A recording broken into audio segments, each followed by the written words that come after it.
All right, so in this video here, I want to go over setting up a ridgeline. I'm not necessarily going to cover doing all the Prusik knots and everything, but the orange line that we have right here, I'm going to go over how to set it up, maybe some little measuring tips, and we'll go from there. But I know a lot of people are curious about ridge lines, and maybe they're not sure about how to do a bowline knot. So I was taught this probably 30, 40 years ago in the Cub Scouts and when I was doing sailing.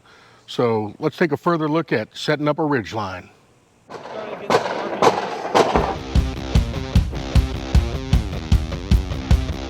All right, so in general, when we're trying to set up a ridge line, we're going to want about 25 feet of cordage. Normally people use 550 cord, so we can get 25 feet of 550 cord. One way to measure it out is that normally your height is the same as your wingspan. I'm 5'11".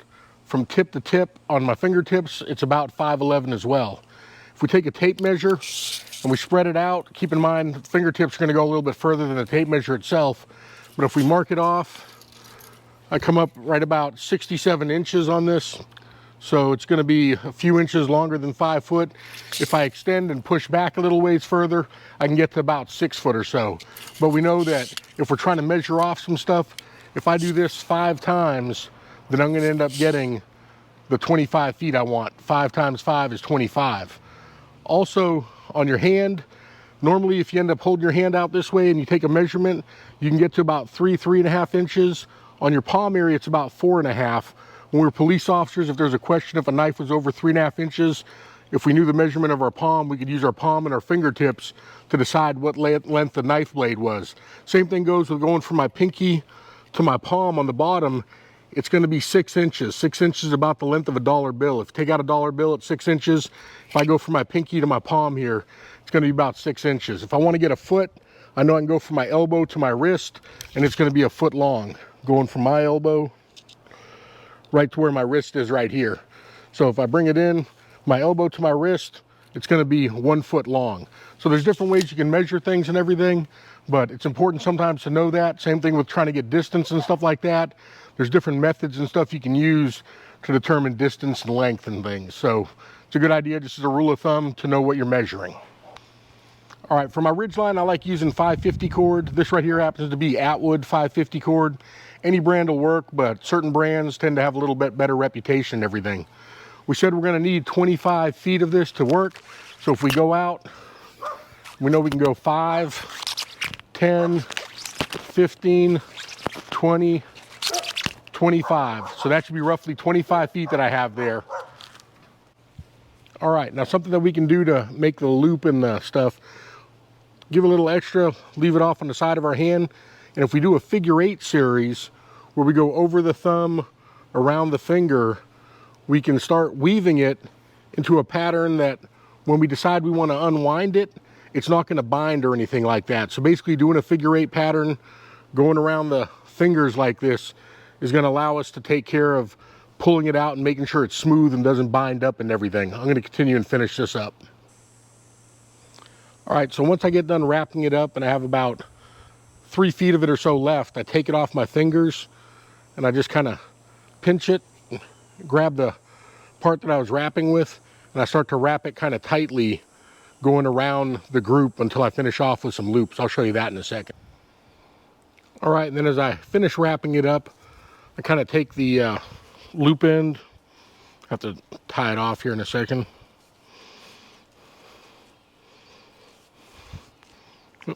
Put it around, and then I basically just tighten it and do like a little kind of a cinch cross thing here, but basically just tying off this end.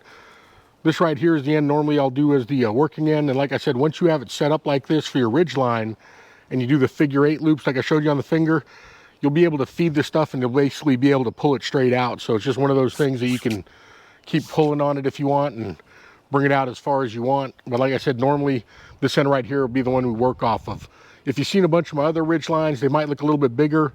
Most of the time I go with 30 to 35 feet because it gives me extra cordage if I need to use it for something else, or if the area I'm in has trees that are spread out pretty far apart, I have enough length to make it. But 25 feet in general is what you need to go out and everything. And like I said, you can pull and work off the loose end that you had hanging off your pinky. And this right here is where we're going to end up attaching our bowline that we're going to show you how to do. All right, so the way that I was showed to do a bowline is basically to treat the end right here as a rabbit, and we can call this right here the trail. And what you do is you come down, depending if you're left or right-handed, but I've always taught to go around to the right and everything with it. But we're going to take the rabbit, and the rabbit's going to run across the road and circle around, and it's going to make a hole. So this rope right here is going to come around and on top, and then the rabbit's going to come through the hole. It's going to go around a tree and then back down into the hole, and that's going to end up creating the bowline. And I'll show you that again. But basically you have your rope, it comes down, the rabbit will go around in a circle that makes a hole. The straight part here is the area they call the tree. This is where your knot's going to be, is inside the hole, and your standing piece is going to be what you end up working with. So if you want a bigger loop, you can make your little rabbit hole small over here, leave yourself more area to work with, and then you'll come up through the hole, around the tree, and then back down through the hole, and then you're going to pull that part right there, and that'll give you your bowline. And what it does is it creates multiple bites. So it's one of the stronger knots that's out there. It's used a lot in sailing. You can use it in the Cub Scouts and other stuff, for securing cargo loads. Many different uses for it, but it's one of the stronger knots that you can tie out there. And like I said, your adjustment is going to be with how much standing you have after you create the loop. A lot of people, when they do the bowline, they'll make a big hole to demonstrate it, and then people will put it through, they'll come around and go down in, and they'll not realize that this big hole isn't your loop. It's going to be the smaller one that gets dressed off when you pull it tight. But like I said, it just depends on how big you want it. But normally, you want a decent size to where you're going to stick something through it or you're going to loop something on it. You don't necessarily need it as big as I made it right here. That's a little over-exaggerated.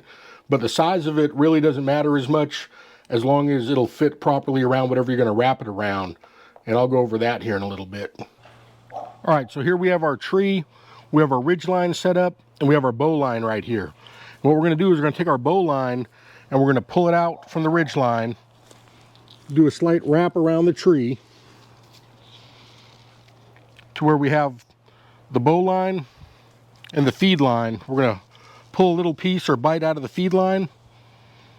And so bowline's here, feed line's here, and then we're going to put a branch that we break or whatever we have. In this case right here, I'm using a tent stake, and we're going to pull it in there to pull it taut. And once you pull it taut with the rope, it's going to lock into place, and it's basically going to be stabilized here. And from here you can adjust it if you need to or whatever. Then you just run your ridge line out to another point, like another tree or something like that, wrap it around, and I'll get into later doing like a trucker's hitch or some other way of tying it off and everything. But this is the basic ridge line and how you set it up on the first point. If you have everything pre-prepared, it's easy to assemble and it's easy to disassemble. So it's just something to kind of give you an idea of. Hope you enjoyed this. Cav Cop out.